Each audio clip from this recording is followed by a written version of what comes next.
CNN anchor Brian Stelter gave a heartfelt war cry over the network's loss of now former President Jeff Zucker. Let's watch. CNN is the reporters and the producers and the production assistants and the writers and the editors and the technical directors. CNN is the executives and it's the interns and everybody in between who keeps this place running 24/7. So when something horrible happens in the world or when something wonderful happens in the world, you know where to turn. That's what CNN is.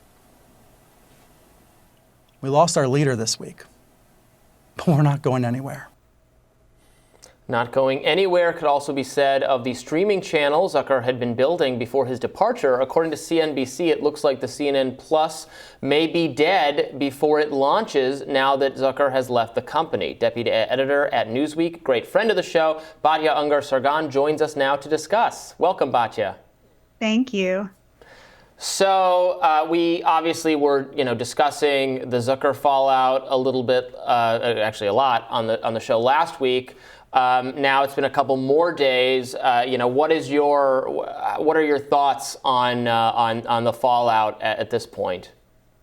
So it's so funny because in that rant, Stelter says, are some of the, hosts a little too opinionated? Sure, maybe sometimes, but, you can trust us. And what he was doing in saying that was, literally showing why CNN has really lost so much credibility and so much of its viewership, because what came out was not, the critique that the hosts are too opinionated, that was 2 weeks ago, right? That was the criticism 2 weeks ago before it came out that Jeff Zucker, the real reason that he essentially resigned was because it turned out that he and Allison Gollust were advising Andrew Cuomo behind the scenes in how to take on Donald Trump. And that's how they got that exclusive with him to appear only on CNN during the early days of the pandemic. That is a huge, huge, huge issue of journalistic ethics and credibility. And the one thing CNN could do to restore trust would be to say, hey, we understand why this is really bad. The person who did it no longer works here. And instead, they're sort of gaslighting viewers and saying,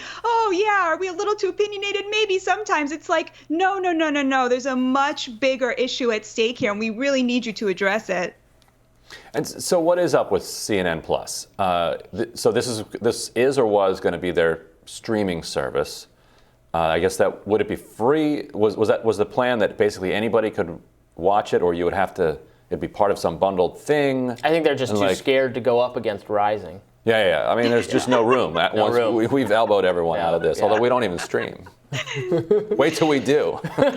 They're clearing the road for us when that's I think it was supposed to be like Fox Nation. I'm not 100% sure about this, but my understanding was that you would have to pay for it. And they had a whole bunch of hosts lined up, including Allison Roman and Chris Wallace, they had poached from Fox News. But it was a little bit of a running joke, a punchline, because to go from CNN to some streaming service, it's not just a step down. It's just further proof of the fact that they're simply hemorrhaging viewers. I don't think a single one of their shows cracked 1 million viewers last week. And it's just that credibility gap where you can only gaslight viewers so much and say, look, we're the most trusted. You should trust us. Don't look over here at what we're doing right here. Here's a new streaming service, right? When people want to hear, how are you going to address the absolutely enormous elephant in the room, which is, this huge, huge breach of journalistic ethics to where CNN was advising Andrew Cuomo behind the scenes, which again was why they actually fired Chris Cuomo for having done that. What about CBSN? Like, do young people watch that a little bit, because that one is free and you can get it online, right? Is there?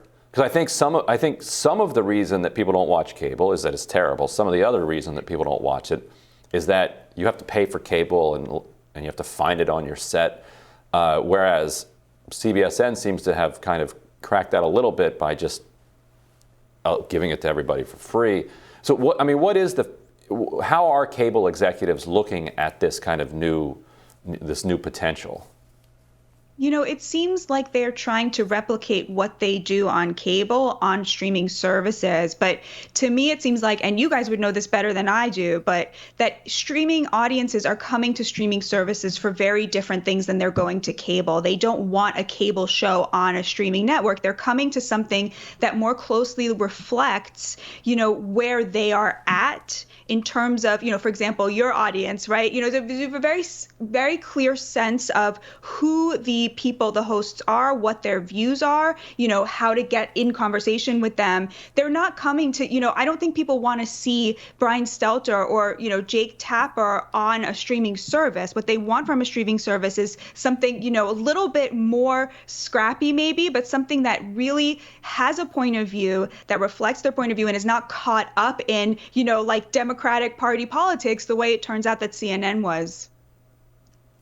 Meanwhile, it's being floated that Andrew Cuomo is ready to make his comeback. According to the Wall Street Journal, Cuomo is discussing how to make his first public appearance since resigning back in August. I don't think there's any path back for Andrew Cuomo. I would certainly hope not. We haven't even really finished reckoning with. He was held accountable for the sexual misconduct stuff. He's not been held accountable for the nursing home deaths or for the covering up the nursing home deaths part, which is so undeniable at this point. Do you think we're going to have Andrew Cuomo back in the public eye, Batya? I totally disagree with you, Robbie. I think that he is poised for a comeback, especially after, because a lot of the accusations against him, I think it was clear to a lot of people watching. Certainly the polling from New Yorkers suggested a lot of them thought that most of them were trumped up. There was only one accusation of physical assault, sexual assault, and that allegation is not being prosecuted criminally. And so I do think that a lot of that is going to end up going away. And unfortunately, too many people just don't care about the nursing home scandal or the cover-up afterwards. So the thing the media cared a lot about, which was this sort of Me Too overreach story, right, New Yorkers didn't care about. And so I think he's totally poised to make a comeback. Well, you might be right about that. Yeah, I guess I'm horrified then, but that possibility even exists. Yeah, it's sort of like a live by the sword, die by the sword. If you go after Cuomo with if you lead with the sexual harassment, then at least people will pay attention, and you may accomplish your mission. You may get some initial accountability, but you've then sidelined the entire scandal of the thousands of people dying in nursing homes because Cuomo forced nursing homes to take COVID positive patients, then gave them blanket immunity from whatever happened as a result of this, which then, of course, leads them to not care what happens as a result of this, then covers it all up because he's got a multi-million-dollar book coming out about how amazing his COVID performance was, and because the Department of Justice is now poking around about all these dead people on his watch. That gets pushed to the side because you went forward with the first one, and so maybe they don't.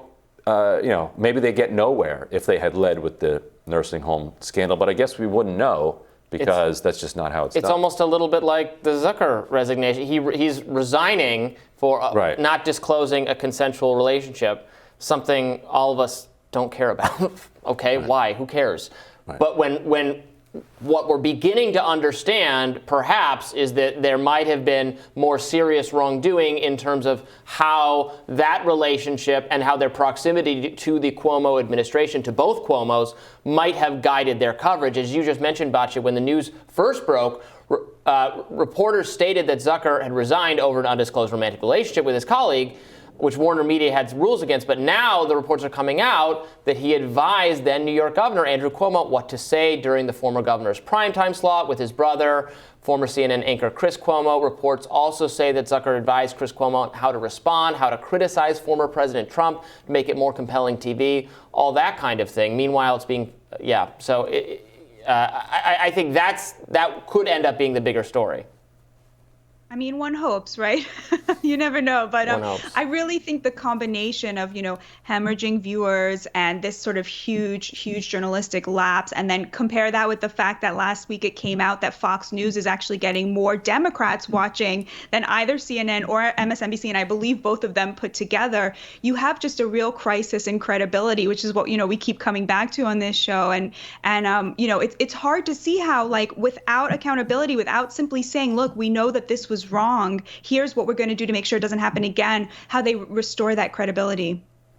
Democrats probably have to watch Fox News in case when they want coverage other than January 6th. Like, well, Yeah, exactly. What do I do? CNN's letting me down on this. Batya, thank you so much for joining us. Thank you so much for having me. We'll be back with more Rising in just a minute.